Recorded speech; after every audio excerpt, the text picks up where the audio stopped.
Hey guys, welcome back to the channel. We're here today with a very quick video because I didn't want to skip this weekend. I want to make sure we have some content out for everyone.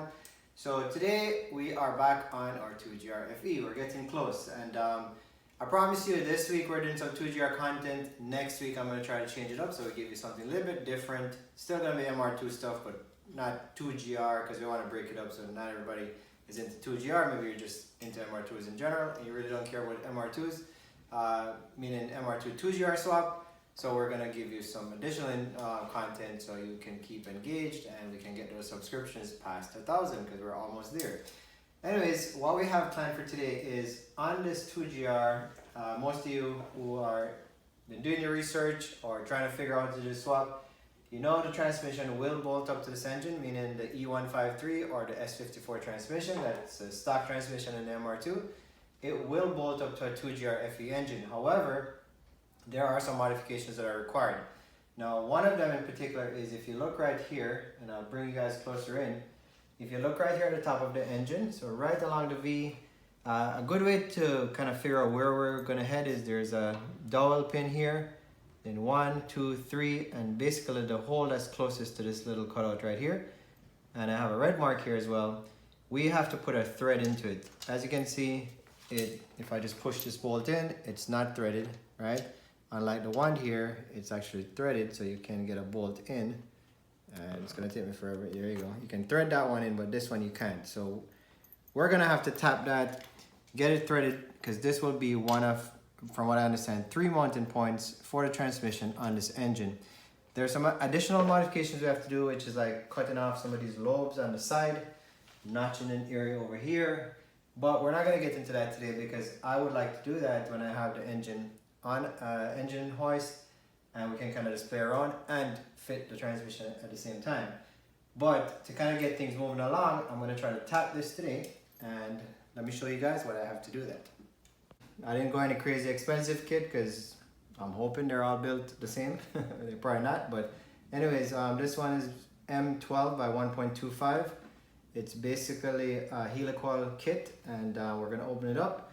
So hopefully we're gonna use this kit to be able to put a thread in here. So let me get this box open and let's see what we have. Nice the package, I can give you that much.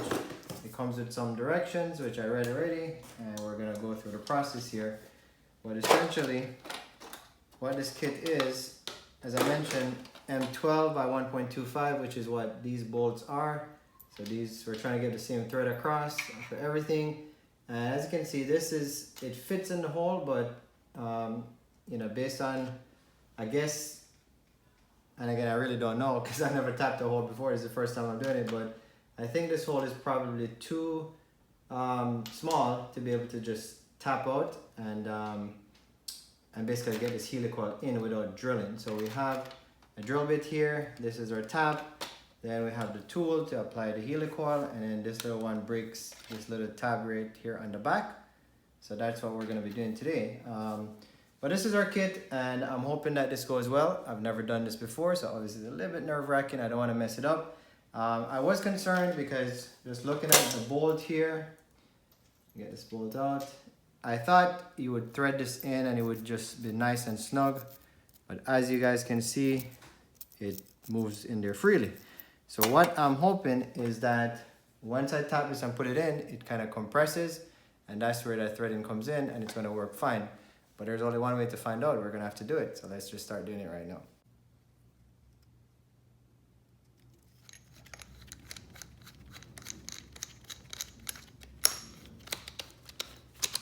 Alright guys, so here's my level. So I'm trying to keep this straight, centered like that.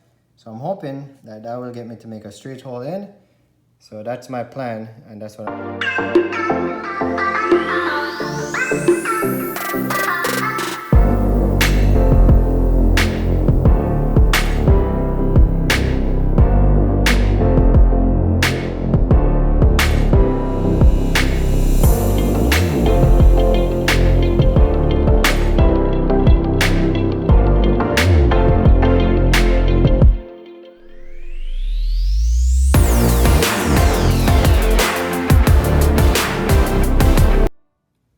Well, I drilled out the hole so far, and I kind of used my little Q-tip here to clean it out. So I'm hoping now to use the tap, which I have right here, which comes in the kit. Now, I'm just realizing that this kit does not have a T handle, so I'm gonna really have to, I'm using this vice grip, and I know it's gonna give me a hard time to get this thing in, so I'm not looking forward to getting this tapped, but I'm gonna do my best to get this level, and we're gonna tap this thread, and I'm gonna put some oil right here on the end of the thread, just to help with the lubrication, this thing going in.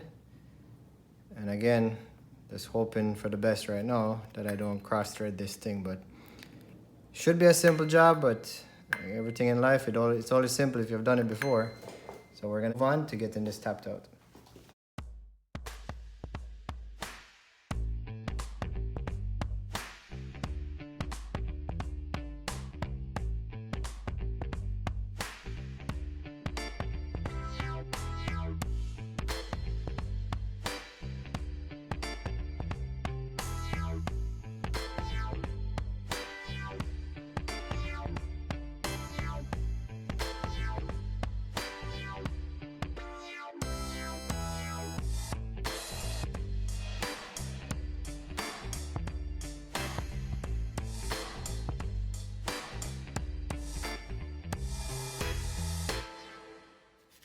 Well, you know, when I was doing this, I was like, maybe this is not gonna be enough for a full video, but I don't know. I feel like this is taking me longer than it needs to be. So I'm still tapping this thing, and I'm trying to go slowly but surely. So I'm little by little, like there's threads starting to form inside there. And I put my little level, and it seems to be level. And I just kind of go in and out and in and out and just cut that thread slowly because it builds up a lot of debris on the inside. So I figured the more I clean, the better these threads would be as I make them. So you're gonna have to have a little bit of patience. And again, I'm pretty sure I'm doing this how it's supposed to be done. But as you can see, I'm just gonna go a little bit more down, probably cut a few more threads in here, and then we're gonna put that Helicoil in and cross our fingers that we are good to go. I'll be honest with you, it took some time to get this thing threaded, to get a nice cut inside there, and I didn't thread it all the way to the end, but I have enough thread where this distance here, the measurement of this, will have enough to screw in. So now we're gonna use the third part of the tool kit, and we're gonna slip this over this tang right here, and that's what they call it, a tang. And then we're basically gonna try to get it in. Again, you have to be precise in terms of how you get this thing positioned. I'm gonna put it in here, and I'm gonna try to start this. And then we're just gonna screw it. It should screw in, hopefully nice and even, and not bind too much, just like that. And it seems to be going well so far. So we're gonna screw that all the way down. And I can see where it's kind of contracting, which makes sense because before the bolt was just kind of swimming inside of it. We go all the way till it's flush, and then they said to go one more turn in, and that should complete it. So fingers crossed. All right, so we're almost flush. So that's about flush inside, and I'm just gonna look at this. I'm gonna go one turn here, and I guess we're got a little extra turn, and that should be it. So now I'm gonna test if the bolt threads in. If it threads in, then we'll break the tang on the inside. So here goes. Moment of truth. All right, looks like we got a thread, and it's going in pretty smooth here. All right, so I think I'm happy with that. So now we'll go to the last step, which I'll show you guys on one that's outside. And hopefully this helps somebody out. You know, I know Mark on Frankenstein did a video, but he did it kind of quick, and try to follow along. It helped me out a lot here, but I'm happy that I'm able to do this on this video and show you guys exactly the drama or whatever, the suspense of getting this thing in. So let's go to the last step. All right, so hopefully you guys can see the tang on the inside, which is this little line right here, and basically it fits into this groove, and then that's how you get to turn it. Now, what they're saying is once it's threaded in, you take this tool that breaks it, and you just basically go in and just punch on it, and it should break off. So that's what I'm gonna do now. So just kind of give you guys a visual outside of the block. Now we're gonna put this in here. Basically, you're just gonna tap on it and it should break right off from what the manual says. So here goes. They said to tap it, but I'm just gonna push on it. Yep, and I heard it break.